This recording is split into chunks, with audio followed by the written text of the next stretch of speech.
And now for our next news special report. Got some breaking news. A political earthquake is rocking Washington as Congresswoman Anna Paulina Luna throws down the gauntlet.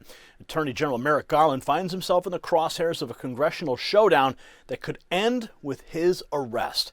Subpoenaed tapes, ignored demands, and now an ultimatum that has sent shockwaves through the corridors of power. But there's more to the story than meets the eye.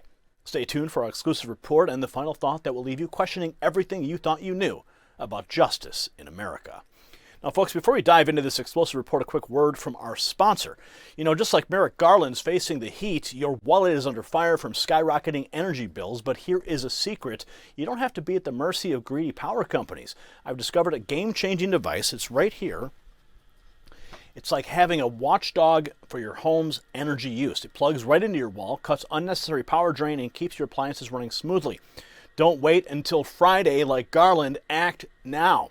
Visit don'twastepower.com for a 60-day risk-free trial, 65% off, and free shipping. That's don'twastepower.com. Order now and take control of your energy bills. Now, in a stunning move that has sent shockwaves through Washington, Congresswoman Anna Paulina Luna has laid down the law to Attorney General Merrick Garland. The message is crystal clear. Turn over those subpoena tapes by Friday morning or you are going into custody.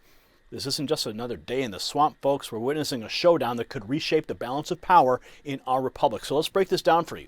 She's not playing around. She's got the Constitution backing her play. Take a look at her laying out the facts. Watch.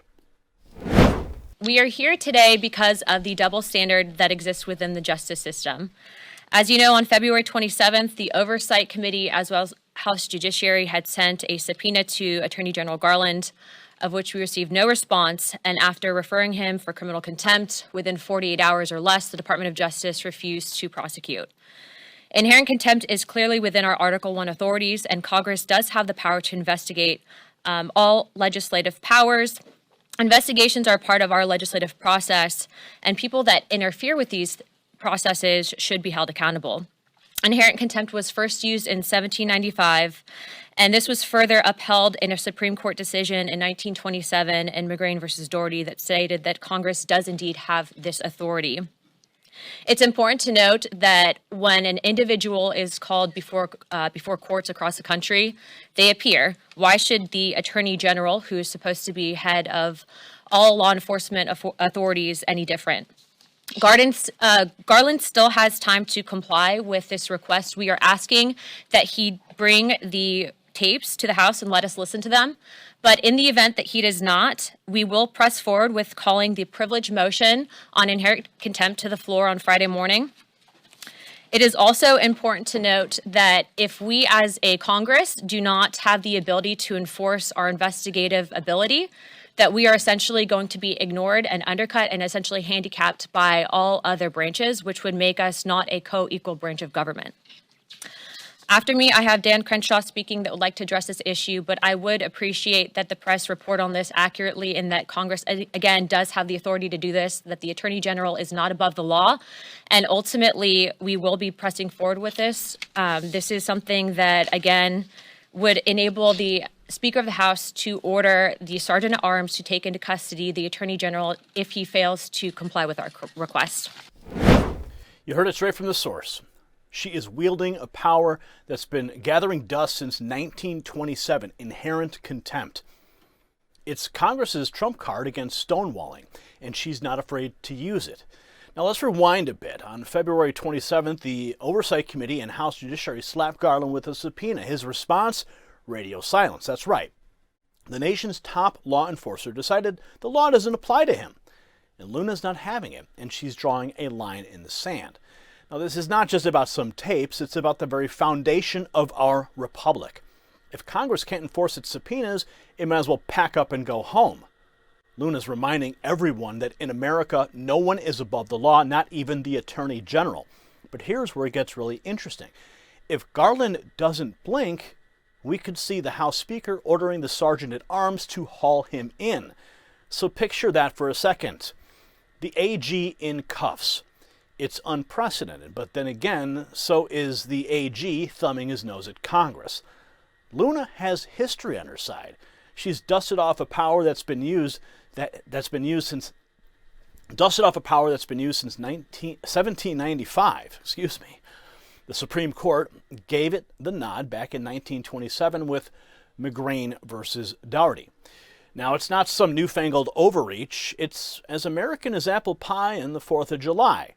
Now, some of you might be thinking, isn't this just political theater? Well, think again. Back in 2019, it was Democrat Jerry Nadler waving the same stick at AG Bill Barr over the Mueller report. Remember this? Although we have worked around the clock to address his concerns, Attorney General Barr has just informed us that he will not attend tomorrow's hearing. Given his lack of candor in describing the work of the special counsel, our members were right to insist that staff counsel be permitted to question the Attorney General. I understand why he wants to avoid that kind of scrutiny, but when push comes to shove, the administration cannot dictate the terms of our hearing in our hearing room. The Department of Justice has also told us that they will not comply with our subpoena for the full unredacted Mueller report, a subpoena that was returnable today. I will continue to work with the Attorney General to reach a reasonable accommodation on access to the full report and the underlying evidence, but not for much longer.